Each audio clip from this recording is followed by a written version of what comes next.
Glessing Show, where you receive 8 minutes of inspiration for entrepreneurs and lightworkers. And my guest today is really fun. He's a millennial speaker.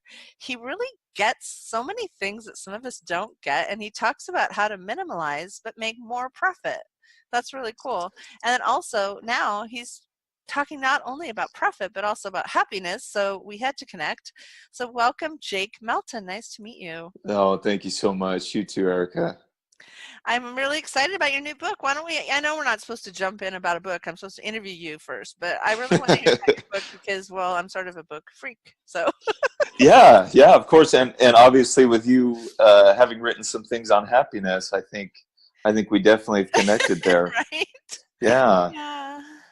Well, so this book, it's called "Minimalize to Maximize Your Happiness, Uh-huh. Cut the Crap," and that's the part that catches everyone's attention, right? This was actually just released on Amazon last Tuesday, so not even a week out yet. Wow. But it's had some great traction, and just to kind of give you a little background on this, so as you said, I'm a millennial speaker.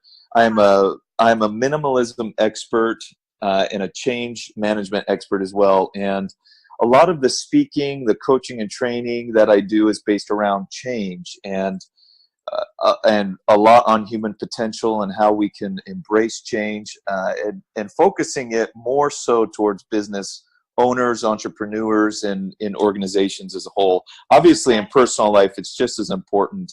But I focus more on helping people in the business world apply minimalism and simplicity to their businesses so that they can increase their profits, they can Nice. increase their happiness and their success. And so this book gives background on minimalism, but helps those, whether they are an entrepreneur, whether they're an executive level inside an organization, or they're just a normal human being, a mother, a father, just a friend, whoever it is, helping them understand that they can achieve more happiness in life by living according to minimalistic principles.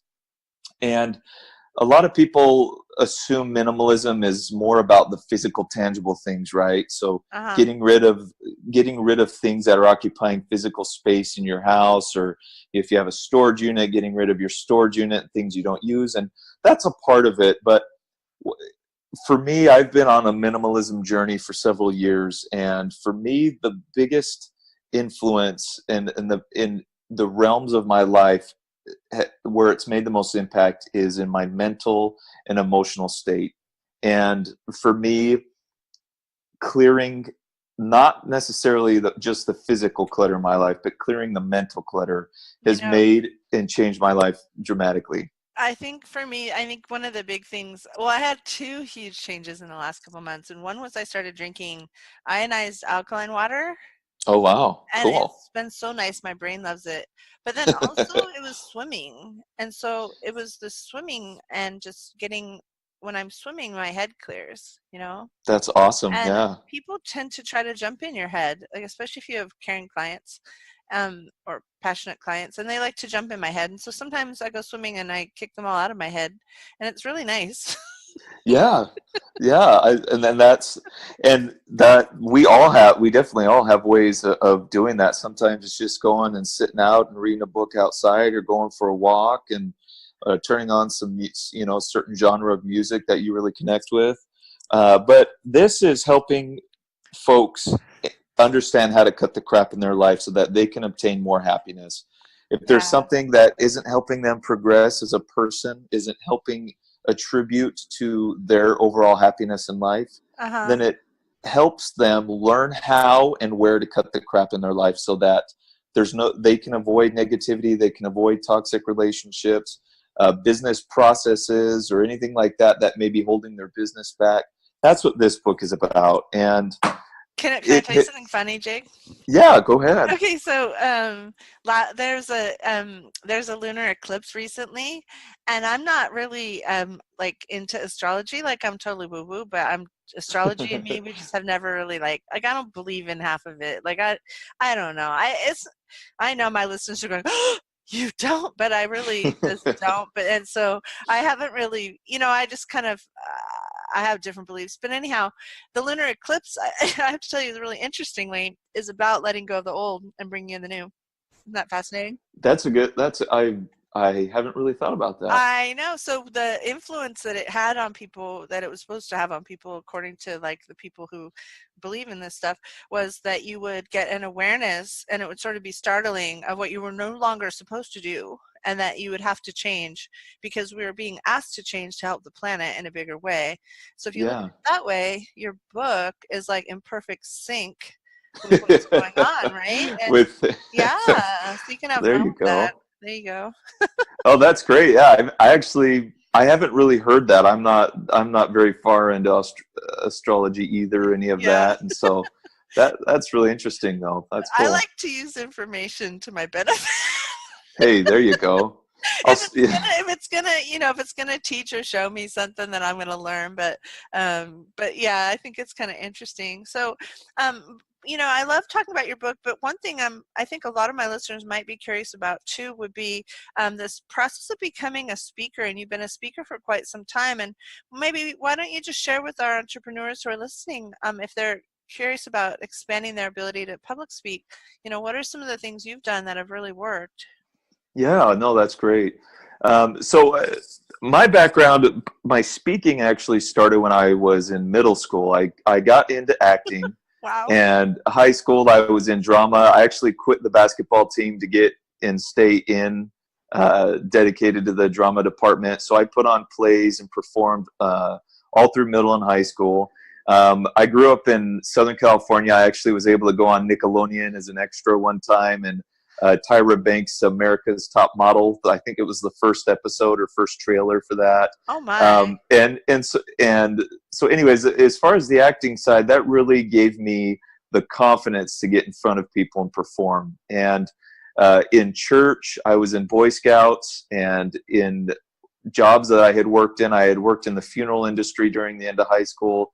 I had the opportunity to also speak and get in front of large amounts of people. And that also just kind of gave me the opportunity to develop my communication skills and my speaking ability. And for me, my dad had also done public speaking for a long time. And so I feel like a lot of the abilities that I have were innate for me. I don't know if they were passed down through him, but I know he definitely spent a lot of time in raising me and training me to become a speaker. But anybody can become a public speaker. The Wow. hard part is it, for a long time it was the number one fear in Americans, and I'm sure probably all over the world, is public speaking. And when it comes down to it, I feel if you're speaking on something that you're passionate about and that you're truly invested in, it's more about overcoming what your fear is about what people think of you when you're in front of them. It's not necessarily what you're going to say. Like I said, if you have the passion and you're invested in it, it's a lot of people are concerned about what the audience is thinking of them. And something my wife actually taught me was, when you're watching someone else public speak, are you really thinking about how they're messing up? Are you thinking about all the things they're doing wrong? Or are you just listening to the message? Uh-huh. And that made me realize, you know what, like most people aren't paying attention, and most people aren't criticizing and judging you. And Wow. so you need to go out and understand that they're there to support you, and you're there to give them something to help change them. And uh, there's a lot of things you can do as a public speaker. Obviously, I mean, just practicing and rehearsing and having. For me, I've spoken so many times that I could improv, and that's not a big deal to me. Some people have a really hard time with that, Uh-huh. but it's understanding ways and techniques that you can use when you're speaking to look above the audience towards the back of the room, or pick one person that seems like they're very intrigued with you and focus a lot of your attention on them. So, Really? everybody else becomes kind of blurred, so that tones down your nerves a little bit more. Like I said, That is so smart. looking over the back of the audience, so you're not looking at somebody, but Yeah. to their view, it looks like you're looking at everybody. Wow. So there's Well, things you can learn like that. Jake, it has been so fun talking to you. The time flew by like 1 minute, Oh, I and know, I huh? super appreciate you coming and sharing with my audience. Tell us again the name of your book and where they can Mi- Sure, minimalize to maximize your happiness. Cut the crap. It is available. It is available on Amazon right now. If you just Okay. type in keyword minimalize, it'll pop up first thing. And let's spell your And name for everyone who's listening. Just for anyone who missed it at the beginning, it's Jake sure, Melton, Melton. And go ahead and minimalize and get happier and clear that head. It's a really good experience. sure is. Thank you so much. Thanks, Erica. Take care.